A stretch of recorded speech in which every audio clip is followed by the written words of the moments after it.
When we picture old age today, we think of retirement parties, pensions, or maybe a slow fade into comfort. But in the medieval world, growing old was something entirely different. Some elders commanded respect, wealth, and authority. Others ended their days begging for bread, forgotten in the corners of society. The same era produced kings in their 70s riding into battle, and grandmothers in their 40s already discarded as too old. What determined the difference wasn't the number of birthdays you'd lived through, but how long your body could still carry its weight in a society built on survival. And what medieval people believed about aging tells us something disturbing, not just about them, but about human nature itself. Forget retirement at 65. In medieval Europe, old age didn't come with a calendar.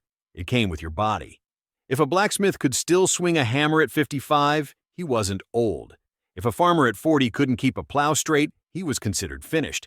Wrinkles, gray hair, missing teeth, and shaky hands became the real milestones of aging. With life expectancy hovering between 30 and 40, most people assumed they'd never live long enough to become elderly. But that number is deceiving. If you survived childhood diseases, you might live into your 50s or 60s, long enough to experience the struggles of elderhood. Reaching old age was like winning the medieval lottery, except sometimes nobody wanted the prize. Medieval households weren't built around nuclear families. They were survival units. Parents, children, grandparents, and even great-grandparents squeezed into one space, all expected to contribute. But here's the harsh truth. Once you stopped being useful, your status dropped. Sons might inherit land and authority, but the daily work of caring for the elderly often fell on daughters and daughters-in-law. For women, caregiving wasn't a choice. It was duty. Families measured an elder's worth not by love, but by productivity. Could you tend chickens, watch children, spin wool? If yes, you stayed valuable. If not, you became a burden. And in hard times, burdens got less food, colder rooms, and fewer chances to survive. Retirement didn't exist. Instead, old age meant a career downgrade. Too weak to farm? You could sort grain. Too stiff to build? You could weave baskets, sharpen tools, or watch over the fire. Elderly men and women became repositories of experience, human libraries of farming tricks, herbal remedies, and stories of past famines. In many ways, old age gave people a new profession, memory keeper. They passed down skills to children, taught prayers, warned of mistakes, and offered guidance. But once memory faded, or usefulness ended, their social safety net unraveled fast. Religious life offered a rare alternative. Monks and nuns rarely retired, but they adapted. Elderly monks copied manuscripts with shaky hands. Nuns maintained herb gardens that produced vital medicines. Purpose extended their lives, even when comfort did not. Churches also absorbed some elderly poor, offering shelter and basic food, though only if they'd served the institution faithfully.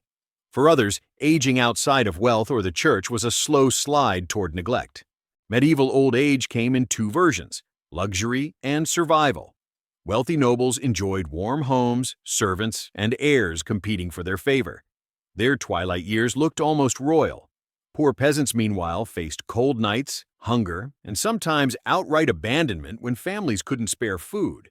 Guilds occasionally provided pensions to retired craftsmen, but these were rare. For most, old age depended on two things: family generosity and luck. Without both, survival was unlikely. Famine, plague, and war exposed medieval priorities with brutal clarity. When food ran short, elders ate last. When families fled invading armies, grandparents were often left behind to guard the homestead. When plague hit, older people were abandoned to disease while younger generations ran for safety. Some elders accepted this role, sacrificing themselves so their families could live. Others resisted, trying to stay useful through healing, advising, or defending. But the reality remained. In times of crisis, the old were the first to be cut loose. And yet, some broke the cycle. Aging kings still led armies from horseback. Widowed women ran farms and businesses better than their husbands ever had. Herbalists, midwives, and wise women grew in influence as they aged, sometimes wielding more power than priests. These elders commanded respect through knowledge, authority, and sheer willpower. They proved that old age didn't always mean weakness. Sometimes it meant dominance. For most elders, respect wasn't automatic. It was conditional. Communities valued their wisdom only if it worked. A farmer who remembered how to handle droughts got listened to. A grandmother with useless advice got ignored. Even begging was different. Some towns pitied elderly beggars, giving them charity.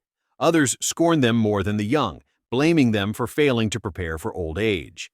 In medieval society, dignity was not guaranteed by age. It had to be earned and maintained. So how did medieval society really treat its elders? The answer is brutally simple. Aging was only respected if it was useful. Families, villages, and even churches saw elders as assets when they contributed, but liabilities when they didn't. Wealth could buy dignity. Poverty often guaranteed abandonment. And yet, scattered among the forgotten were extraordinary elders who bent the rules, leading armies, running households, healing the sick, and shaping communities until their very last breath. Their stories remind us that even in the harshest times, the line between power and neglect was razor thin. In the Middle Ages, old age wasn't a guarantee. It was a test. If this journey into the forgotten realities of medieval life fascinated you, make sure to like this video, subscribe for more untold history, and ring the bell so you don't miss the next story.